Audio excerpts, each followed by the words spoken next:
Your mother has AIDS. I heard those words at the grocery store from someone I'd known for 20 years. Margaret Finch stood in the produce section, her voice carrying across the tomato display. She wasn't speaking to me. She was speaking to her daughter, who was staring at me with something between pity and fear. Everything stopped. My hand froze on the apple I'd been selecting.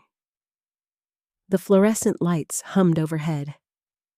I watched Margaret's face shift when she realized I'd heard her. That moment, that single moment, felt like the world tilting beneath my feet. Not because of what she'd said, but because I knew exactly who had told her. My daughter, Noelyn Freeman. I set the apple down carefully, deliberately. The other shoppers continued around me, oblivious to the ground cracking open beneath my feet. I didn't confront Margaret. I didn't cry. I didn't do anything except walk to the checkout, pay for my groceries, and drive home in absolute silence. When I got there, I sat in my car in the driveway for 40 minutes. Just sat. My hands moved to the steering wheel, then to my lap, then back to the steering wheel. I couldn't decide what to do with them. My mind kept replaying the moment, Margaret's words, the way her daughter had looked at me, the casual certainty in her voice. This wasn't a rumor. This was something Noelyn had told her as fact. My daughter, my only child. The person I'd raised alone after her father left. The person I'd put through college. The person I'd watched become a woman, build a career, get married. The person I'd been trying to reconnect with for the past 6 months after a terrible argument had created distance between us. I got out of the car and walked inside. The house felt different now, smaller. The walls seemed closer. I moved through the kitchen without purpose, opening and closing cabinet doors. I wasn't looking for anything. I was just moving because standing still felt impossible. That night, I called Noelyn. She didn't answer. I called again. Still nothing. I sent a text message. We need to talk. She responded 30 minutes later. About what? I stared at those 2 words for a long time. About what? As if she didn't know. As if she hadn't spent weeks, possibly months, telling people that I was dying of AIDS. As if she hadn't systematically poisoned every relationship I had, every friendship, every social connection. I typed, about the lie you told Margaret Finch about my health. The response came immediately. I don't know what you're talking about. I set the phone down on the kitchen table. My fingers were rigid, pressed flat against the surface. I could feel my pulse in my temples, a steady drumming that made it hard to think clearly. I knew my daughter. I knew her well enough to recognize a lie when I saw one. But I didn't know her well enough to understand why she would do this. The next morning, I called her at work. She worked as a project manager at a marketing firm downtown. I knew her schedule. I knew she'd be in her office at 8:30. I need to see you, I said when she answered. Mom, I'm busy. I have meetings all day. Then we'll meet tonight. Dinner, somewhere public. I need to understand what's happening. There was a long pause. I could hear her breathing on the other end of the line. I could almost see her face, the way she looked when she was deciding whether to tell the truth or protect herself with another lie. Fine, she said, but I don't know what you want me to say. We agreed to meet at Marcello's, an Italian restaurant near her office. I arrived early and sat in a booth by the window. The sun was setting, turning the sky orange and pink. I watched people walk past on the sidewalk, each of them carrying their own secrets, their own family problems, their own reasons for lying. None of them knew that my world was collapsing. Noelyn arrived at 6:15, wearing a gray blazer and the expression of someone who had been forced into an inconvenient meeting. She didn't hug me. She sat down across from me and immediately looked at the menu, though we both knew she wasn't going to order anything. "Why did you tell Margaret that I have AIDS?" I asked. She set the menu down. "I didn't tell her that." "Margaret Finch, the grocery store, she said it loud enough for me to hear." "Maybe she misunderstood something someone else said." "Nolan." I leaned forward. "I know you told her. I need to understand why." She looked away, out the window at the darkening street. Her jaw tightened. I could see the muscles working beneath her skin. She was deciding something, deciding whether to continue lying or whether to finally tell me the truth. "Because I needed people to understand why I couldn't see you?" she said quietly. The words hit me like a physical force. I sat back in the booth. The waitress approached, but I waved her away without looking at her. "What do you mean, couldn't see me?" "You're controlling, Mom. You've always been controlling. Every time I see you, you criticize my job, my marriage, my life. You make me feel like I'm not good enough. I needed space. I needed people to understand why I couldn't have you in my life." I stared at her. This was my daughter. This was the child I'd given everything to, and she was sitting across from me, explaining, calmly, rationally, why she'd told people I was dying of a terminal illness to justify avoiding me. "So, you decided to tell people I have AIDS," I said. "I didn't think it would get around. I just told a couple of people who asked why I wasn't inviting you to things. I said you were sick. I didn't know Margaret would spread it everywhere." "You didn't think it would get around?" My voice was getting louder. Other diners were starting to look at us. I didn't care. "Nolan, you told people I have AIDS. Do you understand what that means?" "Do you understand what people think about someone with AIDS? The stigma, the fear, the assumptions?" "I didn't say AIDS specifically to everyone. I just said you were very sick, and I needed to protect myself." "But you said it to Margaret." "Yes." "Why her?" "Because she asked directly. She asked why you weren't at the book club anymore, and I panicked. I said the first thing that came into my head." I closed my eyes. I could feel everything shifting inside me. The anger was there, but underneath it was something worse. Underneath it was grief. The grief of realizing that my daughter didn't just dislike me. She didn't just need space. She was actively working to destroy my reputation. She was using my potential death as an excuse to isolate me from everyone I knew. "How long has this been going on?" I asked. "What do you mean?"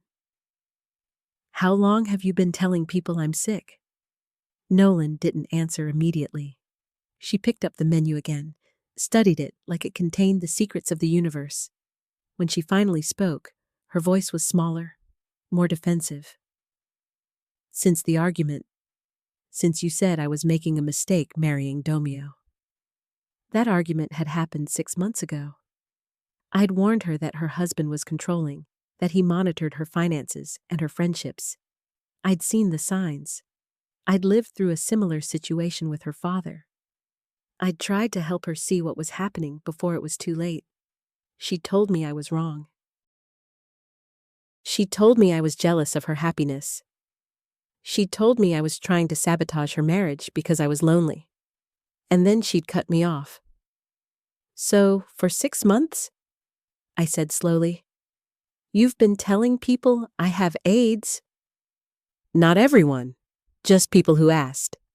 Who else knows?" She looked away. That was answer enough. "Nolan, who else knows?" "Mom, I don't remember. It's been a long time. I've told a lot of people." I stood up from the booth. I didn't plan to. My body just decided it was done sitting. I stood there, looking down at my daughter, and I realized that I didn't recognize her. This was a stranger wearing my daughter's face. This was someone who had decided that the best way to protect herself from my criticism was to destroy my life. "I'm leaving," I said. "Mom, wait." But I was already walking toward the door. I heard her calling after me, but I didn't turn around. I got in my car and drove home in the dark, my headlights cutting through the night, and I tried to figure out what came next. The next morning, I called my doctor. I needed to know what my actual health status was. I needed documentation. I needed proof that I didn't have AIDS. Dr. Rayan Simpson had been my physician for 8 years. She knew my medical history. She ran tests. Everything came back negative. Everything came back normal. I was healthy. I was fine. But I wasn't fine. I wasn't fine at all. I started calling people. Not to confront them, but to understand the scope of the damage. I called Margaret at her office. I called Linda Vasquez, who I'd known since college. I called the people from my book club, from my yoga class, from my church. The responses varied, but the pattern was consistent. They'd all heard that I was sick. Some of them had believed it. Some of them had been relieved to have an explanation for why I'd been withdrawn lately. Some of them had already started the process of distancing themselves from me, the way people do when they think someone is dying of a contagious disease. One woman, Patricia, actually admitted that she'd been avoiding me. "I didn't know how to talk to you about it," she said. "I didn't want to say the wrong thing." I sat in my kitchen after that call and felt the weight of it. My daughter had taken my life and wrapped it in a lie so pervasive that people I'd known for decades were treating me like I was already dead. I hired a lawyer. Her name was Meliuna Fox, and she was ruthless. I met with her on a Tuesday afternoon in her office downtown. I explained everything, what Nolan had done, who she'd told, how it had affected my social life, my reputation, my relationships. Meliuna listened without interrupting. She took notes. When I finished, she leaned back in her chair and looked at me over her glasses. "This is defamation," she said. "Specifically, it's slander because it was spoken." "You have a case. Against my daughter?" "Against your daughter. She made false statements about you with the intent to harm your reputation. Whether she intended to harm you personally or just wanted to justify her distance from you, the result is the same. You've suffered damages. Your relationships have been damaged. Your reputation has been damaged." I didn't say anything for a long time. I sat in that office and tried to imagine taking my own daughter to court. I tried to imagine standing in front of a judge and explaining that my child had told people I was dying of AIDS to avoid seeing me. "Let me think about it," I said. "Don't think too long," Meliuna replied. "There are statutes of limitations. You have time, but not unlimited time." I left her office feeling more confused than when I'd walked in. Part of me wanted to pursue it. Part of me wanted to make Nolan understand the consequences of what she'd done. Part of me wanted everyone to know that I wasn't sick, that I didn't have AIDS, that my daughter had lied about me. But another part of me just wanted my daughter back. I went home, and I did something I hadn't done since the argument. I sat down and I wrote her a letter. Not an email, a real letter, handwritten, on paper. I wanted her to have to hold it in her hands. I wanted her to feel the weight of my words. I wrote about how much I loved her. I wrote about how scared I was that she was making a mistake with Domio. I wrote about how I'd only ever wanted to protect her. I wrote about how her lie had hurt me, but how I understood that she was hurting too. I wrote that I was willing to go to therapy with her, to work on our relationship, to find a way to communicate that didn't involve criticism or distance. I sealed the letter in an envelope. I addressed it to her. I drove to her house and I left it in her mailbox. Then I waited. She called me 3 days later. She was crying. "Mom, I'm sorry," she said. "I'm so sorry. I don't know why I did it. I don't know what's wrong with me." I could hear her husband Domio in the background, saying something I couldn't quite make out. But I heard her respond to him, her voice firm. "No, I need to talk to my mother." We talked for an hour. She told me that she'd been feeling trapped in her marriage, that Domio had been isolating her from everyone, that when I'd warned her about him, she'd felt attacked instead of supported. She told me that lying about me had been her way of justifying the isolation to herself. If I was sick and she couldn't see me, then the isolation made sense. It wasn't her husband's fault. It was just circumstance. But now she was starting to see things differently. Now she was starting to understand that Domio had been encouraging the lie. He'd been reinforcing it. He'd been using it as a way to keep her away from me, away from anyone who might question his behavior. "I want to fix this," she said. "How?" I asked. "I'll tell everyone the truth. I'll tell them I lied. I'll tell them you don't have AIDS. That's going to be humiliating for you." "I deserve it. I deserve worse." I thought about that. I thought about what it would mean for her to publicly admit that she'd lied about me.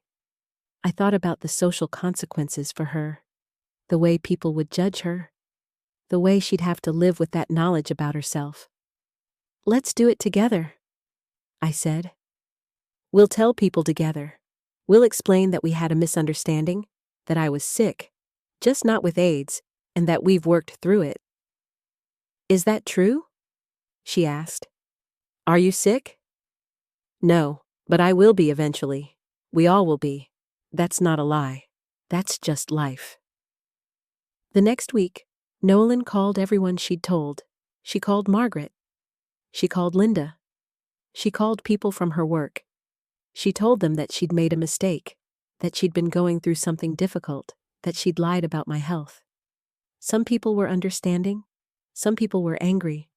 Some people stopped talking to her altogether. But she did it. She faced the consequences of her lie. I also called people. I told them the truth. I explained that there had been a misunderstanding, that I was healthy, that my relationship with my daughter was complicated, but we were working on it. Some people apologized. Some people felt foolish. Some people didn't believe me, and I had to accept that. The hardest part was understanding that some of those relationships couldn't be repaired. Some people had already written me off.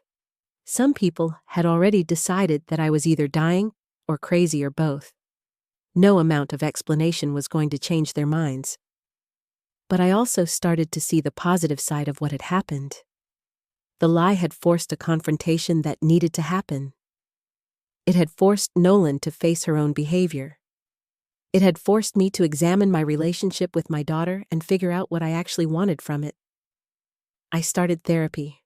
Nolan started therapy. We started therapy together. It was difficult and painful, and sometimes I wanted to quit. But we kept going. Domio was a different story. As Nolan started to see him clearly, she started to understand the extent of his control. He monitored her phone. He controlled her money. He made decisions about what she could and couldn't do. He'd encouraged the lie about me because it served his purposes. It kept her isolated. It kept her dependent on him. 3 months after the letter, Nolan asked him to leave. He refused. She filed for divorce. He fought it viciously. But Nolan had something she hadn't had before. She had me. She had her therapist. She had people who believed her and supported her. It took 8 months, but the divorce was finalized. Domio fought for alimony. He fought for half of everything. He tried to make it as painful as possible. But Nolan held firm. She didn't back down. She didn't let him manipulate her into changing her mind. And I was there through all of it. I went to court with her. I sat in the gallery while she testified. I watched her stand up to him and refuse to let him control her anymore. The judge awarded her the house, her retirement accounts, and full custody of their finances. Domio got nothing. He left the courtroom furious, and I watched him go with a sense of satisfaction that surprised me. When it was over, Noelin and I went to lunch. We sat in a quiet restaurant, and we talked about everything we'd been through. We talked about the lie. We talked about Domio. We talked about what came next. "I'm going to take some time," she said. "I'm going to figure out who I am without him. I'm going to figure out who I am in relation to you. I think we need to establish some boundaries." "I think you're right," I said. "But I want you in my life. I want to try again." "I want that too." We didn't hug. We weren't there yet. But we held hands across the table for a moment, and it felt like the beginning of something new. Now, 2 years later, I can see how far we've come. Noelin has rebuilt her life. She started a new job at a different company. She's made new friends. She started dating someone new, carefully and thoughtfully. She checks in with me regularly, but not obsessively. We have boundaries. We have respect. We have a relationship that's based on honesty instead of control or distance. I also rebuilt my life. I went back to my book club. I explained what had happened to the people who were willing to listen. Some of them believed me. Some of them didn't. But I stopped caring so much about what they thought. I made new friends. I invested in the relationships that were real and honest. I learned that the lie my daughter told about me said nothing about who I actually am. It said everything about what she was going through at the time. It said everything about the pressure she was under from Domio. It said everything about her own pain and confusion. I also learned that sometimes the people we love the most are the ones who hurt us the deepest. And sometimes, if we're lucky, they're also the ones who can help us heal. The lie about AIDS didn't destroy me. It transformed me. It showed me what I was capable of surviving. It showed me that my identity isn't determined by what other people believe about me. It showed me that family can be broken and repaired if both people are willing to do the work. Today, I'm stronger than I was before. I'm more cautious about who I trust, but I'm also more compassionate toward people who make mistakes. I understand that we're all just trying to survive, and sometimes we hurt people in the process. Nolan and I have built something real. It's not perfect. We still have conflicts. We still say things that hurt each other, but we face it directly now. We don't hide behind lies. We don't isolate ourselves. We show up for each other, even when it's hard. And I've learned to be the kind of mother who listens instead of criticizes. I've learned to support my daughter's choices even when I don't agree with them. I've learned that love isn't about control. It's about presence. The lie changed everything, and in the end, it changed me for the better. If you're dealing with a family member who's spreading lies about you, know that you're not alone. Reach out to someone you trust and start the process of reclaiming your truth. Subscribe for the next chapter. It's worth it.